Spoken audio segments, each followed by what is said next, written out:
Hey, what's going on? This is Lewis for 4GLU, for Geeks Like You. This is my recap and my review on 2009 Star Trek, directed by J.J. Abrams. With Star Trek Into Darkness coming out in a couple of days, so that'd be a good idea just to kind of just go back and see where it all began.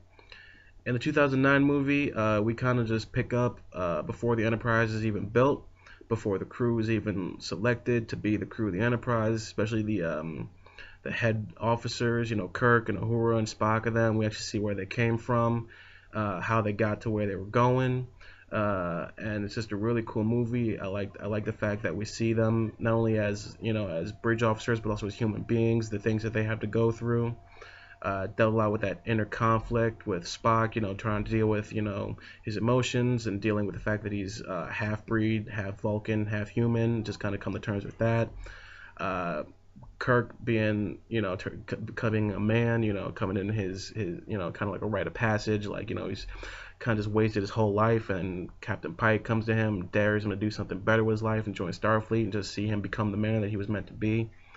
I like the fact that it's they deal a lot with time travel a lot in Star Trek, but this time that really was no way around the fact that they were going to alter history, and that's exactly what they did. They've created a whole new parallel universe, and that just opens a whole doorway of just things that they can do with the franchise now. They can come up with new series, come up with new species, new ships, new characters. I mean, the door is wide fucking open for them to do anything that they want. But also, I like the fact that it deals a lot with fate and destiny, because at the end of the movie, no matter like what they went through, just like in the original series, everybody is where they're supposed to be. With Kirk and Spock, being best friends, Kirk being captain, Spock being first officer, chief medical officer Bones. Just like everybody is where they're supposed to be.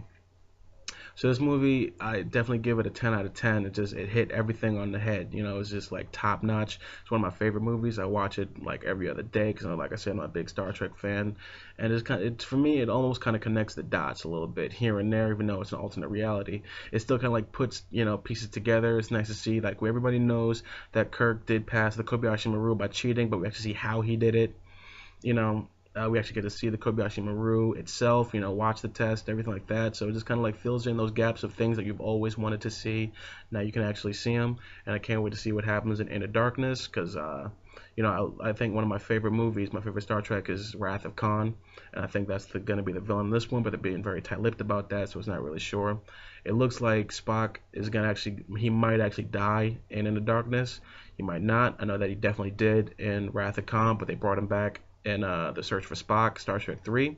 So it's gonna just be it's gonna be fun to see what they do with this one.